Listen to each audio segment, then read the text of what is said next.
Esteemed audience, it's more than just a debate here on Kenya's #1 debate platform. It gets better region after region, debate after debate. I am your host, Chris Boru. And I am Esperancia Kapanga. This is the Great Debaters Contest, Season 9. We are in Machakos County. And in today's debate, the motion is, poverty and exclusion are the key instigators of terrorism. Proposing this motion, we have Ngalalya Secondary School. And opposing the motion, we have Sengani Girls High School. Proposer number 1, you have 3 minutes to make a statement. Mohammed Abdil from South Africa argued that poverty is the main reason to terrorism.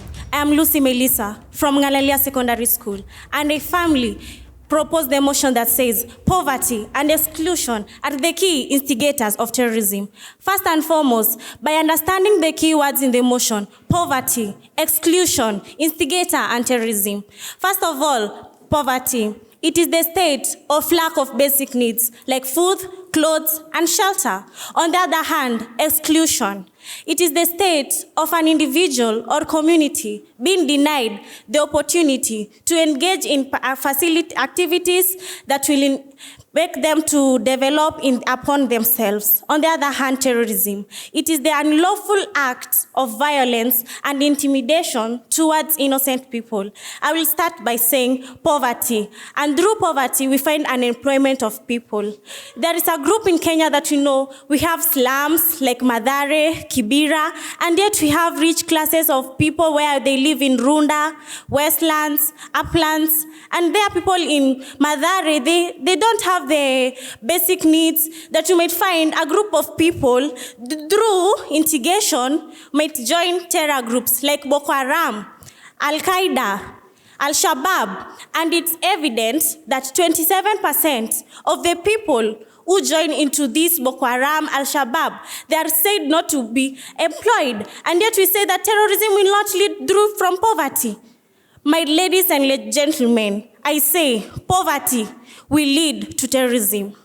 On the other hand, we in Manchester, just years ago, we had a group of people attack the people who lived in Manchester, and they were terrorists. And when they were asked, why did you do that? They said, we were unemployed, and yet we have land, and we have papers so that we can get employed. And yet they had nothing, and then the government is just there. On the other hand, on exclusion, people are excluded to engage in activities that will enable them to move from poverty and get to classes that they can be able to engage in activities that will help them to raise their basic needs in life. That you may find in people like in such area, like I've said, Kibera. These people are mostly excluded in activities in Kenya. We might find that, I quote, they might not be mostly taken in things that help in the government. You might find that these people from rich backgrounds are taken and they are helped. And these people, through the pain of being left out, they may want to revenge for what happened to them. And they enter into groups that are not good, like these terror groups, and become terrorists due to poverty and all that they're going through back there. And I say poverty and exclusion are the key instigators of terrorism. Thank you. First opposer, you have 3 minutes to make your case. Sengani Girls High School, Mose Grace family opposing the motion that says poverty and exclusion is the key instigators to terrorism. Poverty simply means lack of. Exclusion refers to the act of not allowing someone or something to happen or to take activity. Instigators, a person who causes something, and the person causes something which is dangerous or something bad.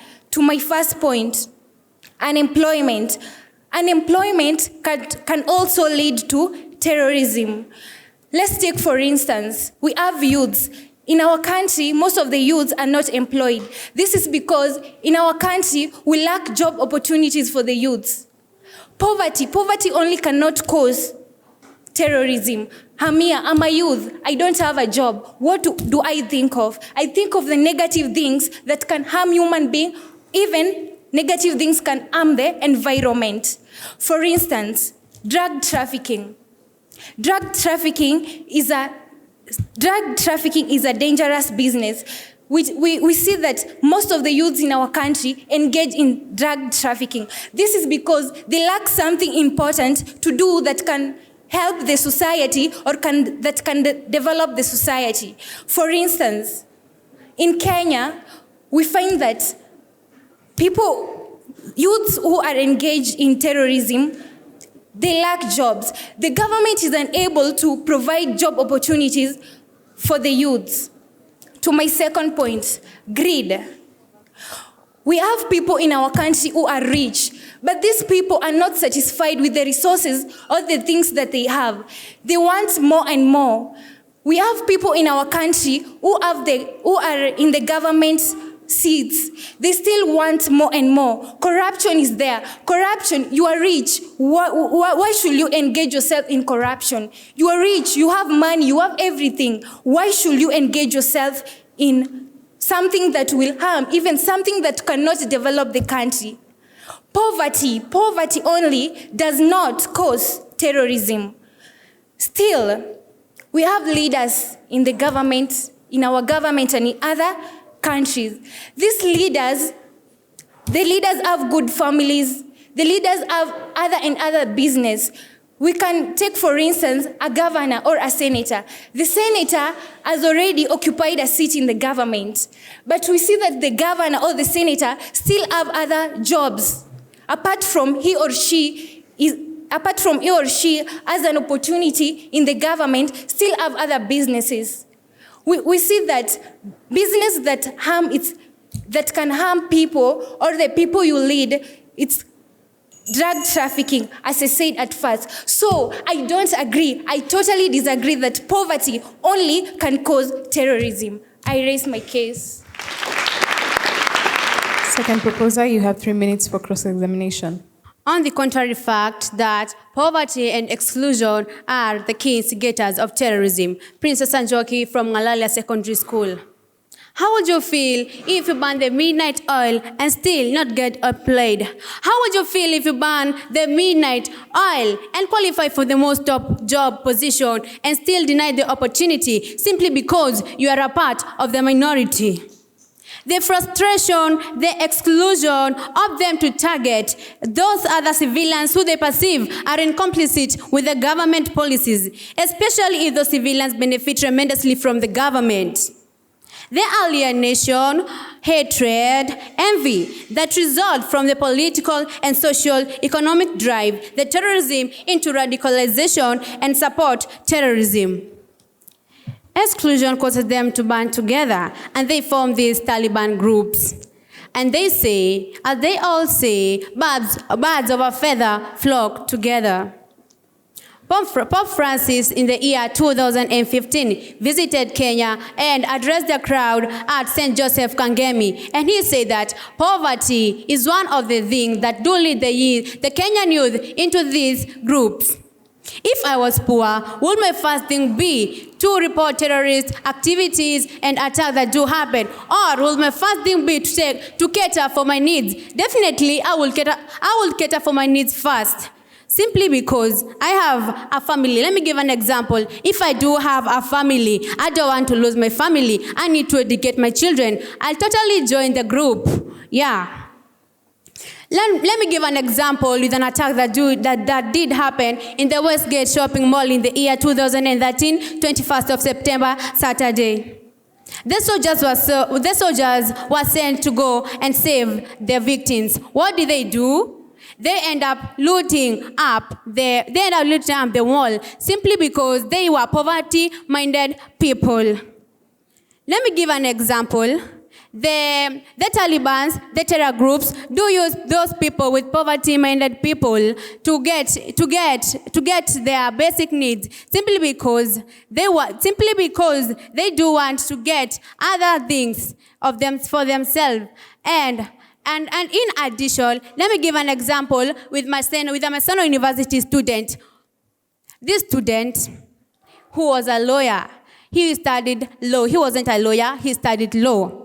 but he did not get the employment. Therefore, he's the one who included himself in the Garissa bus attack simply because of unemployment. Employment do cause poverty. My people, I tell you, open your ears wide open. Open your eyes. Let's see and agree with the fact that poverty and exclusion are the key instigators of terrorism. And that was I. Thank you. Second opposer, you have 3 minutes for cross-examination.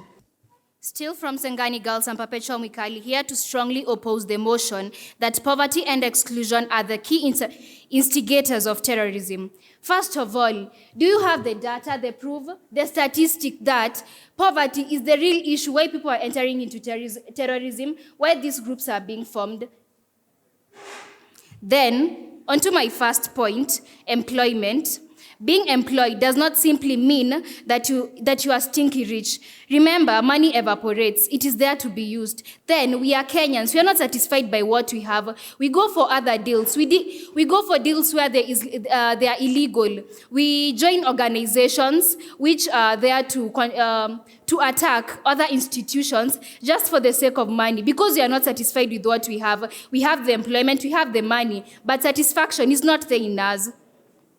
Second, religion. On 2nd April 2015, terrorists stormed Garissa University College, killing 148 people. So using social media, the Al-Qaeda and the Al-Shabaab are responsible for the attack. 700 students were held hostage, and Muslims were the ones who were released, meaning that the ones who were identified as Christians, they were all killed. I leave.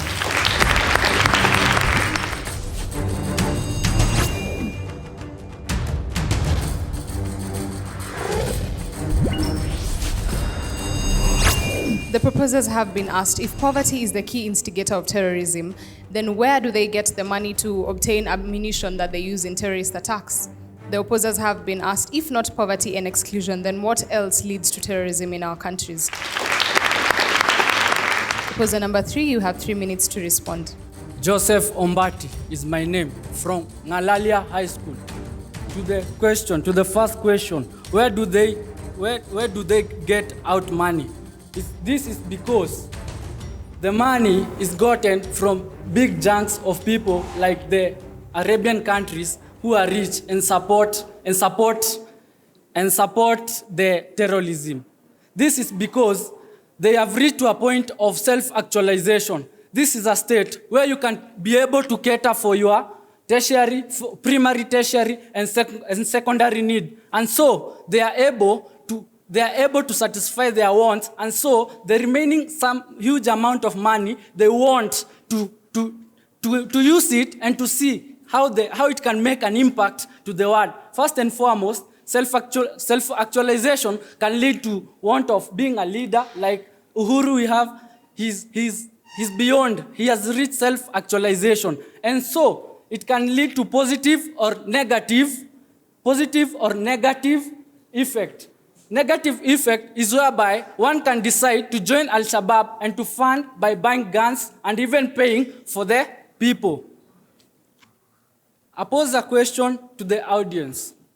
If I'm naked and you have clothes, if I'm naked and you have clothes, what is the solution? I'll submit to you in order to get that clothes. And so these poor people, they submit because they have no option in life, because they must feed themselves and they must eat so that they can survive. Because we all know survival is for the fittest, and an angry man is an hungry man. An angry man is an angry man. And so, in addition, George W. Bush from US said, to eradicate poverty, to eradicate terrorism, we must encounter poverty. And he was supported by James Welford, the former president of World Bank. He said, to eradicate terrorism, we must encounter poverty by putting some parameters. And so, we have socio-economic inequalities. And this is a state where the resources in a country, nation, or worldwide is distributed or unequally distributed to the people. So it's only benefit the top people who we call the rich. And that creates a situation borrowed from the PAL that it's called a status quo. This is the point where the rich want to remain rich and the poor want the poor to remain poor. So we have an example. We have Syria. Syria is one of the countries which was affected. And to conclude, we have Iran, where 1978, 420 people died because of socio-economic inequality. And so I tend to propose the motion. Thank you. Third opposer, you have 3 minutes to respond. And still, from the Sengani Girls High School, I am Judy Wanjiru, here to oppose. And just to answer back to your question from the audience, which had been asked before, that apart from poverty alone, apart from unemployment, apart from poverty and exclusion, which other means can lead to terror, to terror attacks. I'd like to answer your question by saying, first, they spoke about unemployment, greed, and also we have vengeance. Take a situation of the Somali-Kenya issue, of which I refuse to agree that poverty and no exclusion are termed to as the key investigators of terrorist attacks, cause actually it's vengeance that causes it. Because we have some troops in Kenya who have been taken to Somali to protect the country Somali. But instead of them taking it as positive, they're taking it as an insult to them, which they're bringing it into as they're causing massive destruction to Kenya and causing harm and death to the people of Kenya. Why? So, and I'd like to frame a question to my opponents by asking, does it mean that that lacking of basic needs, okay, like poverty, it doesn't mean that you lack basic needs alone. It doesn't mean like that. Poverty, you would have framed it like poverty means lack of. You can lack of. The people who kill, what do they lack of? What do they lack? They lack that humility. They lack that mercy. That simple mercy, that little mercy for people, which they end up killing. An example, which I would like to tell you that I'd also like to ask you what evidence shows that the people who participated in the Westgate attacks were poor. Nothing shows that, or nothing proves that anything was stolen from the Westgate Mall. But instead, massive destruction was caused and death of people was also caused. And also we have the Osama bin Laden, the leader of Al-Qaeda, considered the presence of the US troop in Saudi Arabia, home of the holy cities of Mecca and Medians, and decided to revenge the US government by attacking the embassy, which is in Kenya. Massive destruction of 224 people was caused and people died. So I arrest my case by that.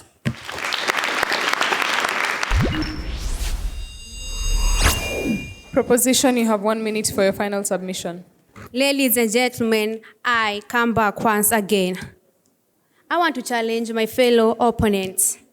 You talked about religion. Does it mean that here we do have Muslims? Have we been attacked? No, we have not been attacked. And on my next point, we do have the terrorists, the Al-Shabaab in specific, who they abducted the Cubans in the port of Mombasa. And they were asking for 6 billion actually to release the Cuban doctors. This is simply because they are poor. If they were rich, they couldn't abduct the Cuban doctors. My fellow colleagues, simply accept the fact that the grass is greener on our side. Thank you.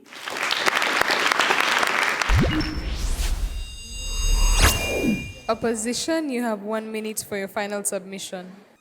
Okay, you have posed a question that why are the Muslims in here and out there not attacked by the Al-Shabaab and the Al-Qaeda? Okay, what I was relating to in the religion was that when there was that attack in Garissa, they let the Muslims go and they killed the Christians, meaning that they were basing on religion here. Then there's no way I'm going to accept your point that poverty is going to lead to terrorism, because how many attacks have you heard of? The Al-Qaeda, the Al-Shabaab, they have done a lot of attacks. And which one have you heard of a bank? There is none. All of them, they are just killing and killing. We have talked of Westgate. They went to Westgate. If they needed money and they were that poor, they would go for the money in the cashier. But you're the one who has said that they conducted massive distractions and they killed people.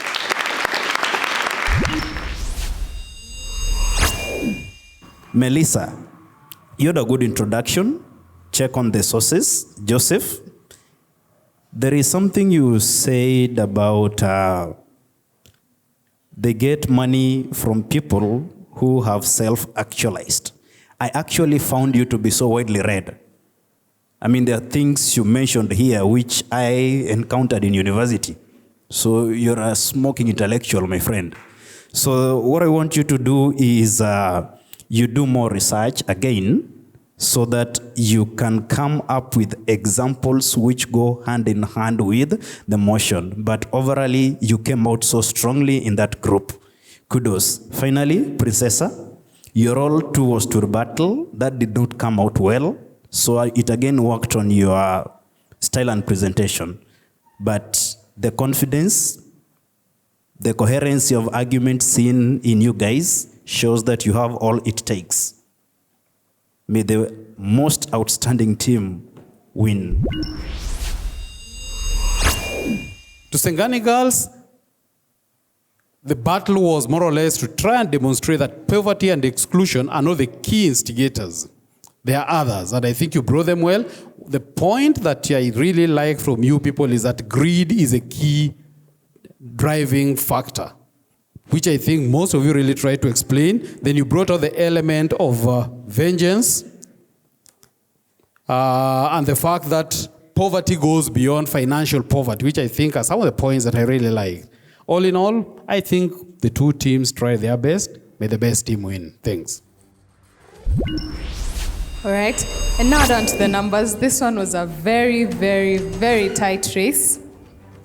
Ngalalya Secondary School, the judges awarded you 64.9%. Let's give them a round of applause.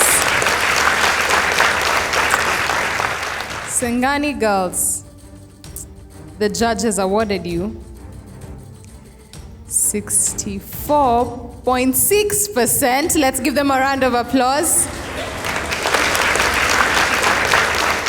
Congratulations to Ngalalya. To Sengani girls, remember, it's not whether you win or you lose, it's in how you play the game. Well said, Esperanza. With that being said, we'd like to appreciate each and every person who's been able to make this show a reality, from the principals, the patrons, and the students of each and every participating school. Remember, the debate may be over, but the conversation still continues across our social media platforms with the hashtag GDC for SDGs. I have been your host, Esperanza Kapanga. And I am Chris Boru. Till the next episode, stay tuned.